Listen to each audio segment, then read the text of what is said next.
ராமநாதபுரம் நகரில் உள்ள 33 வார்டுகளிலும் பாதாள சாக்கடை திட்டம் அமல்படுத்தப்பட்டு செயல்பாட்டில் இருந்து வருகின்றது.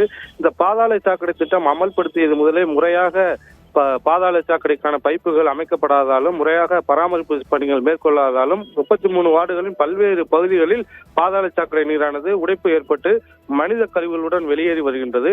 இந்த நிலையில் ராமநாதபுரத்தின் முக்கிய பகுதியாக எப்பொழுதும் பரபரப்பாக காணப்படக்கூடிய ராமநாதபுரம் அரண்மனை பகுதியில் இன்று பாதாள சாக்கடையுடைய மனித கழிவுகள் அள்ளி சாலையில் வைக்கப்பட்டுள்ளது.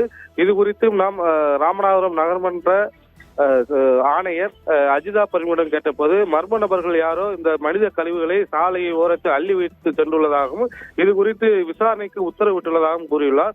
ஆனால் நாம் அதை பார்த்தபோது அதை யாரும் அள்ளி வைத்தது போல் தெரியவில்லை. அந்த பாதாள சாக்கடையுடைய மூடியில் அடைப்பு ஏற்பட்டு அதன் வழியாக இந்த மனித கழிவுகள் வெளியேறி இருப்பதுதான் நமக்கு தெரிய வந்துள்ளது. மேலும் இது போன்ற நிகழ்வுகள் அடிக்கடி இந்த பகுதியில் நடைபெற்று வருகின்றது.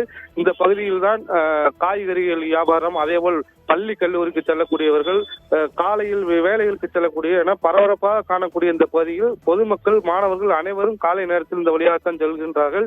இங்கு துர்நாற்றம் வீசி வருவதால் அனைவரும் மூக்கை பற்றியபடியே சென்று வருகிறார்கள். எனவே உரிய நடவடிக்கை எடுக்க வேண்டும் என்றும் அவர்கள் கோரிக்கை விடுத்துள்ளார்கள்.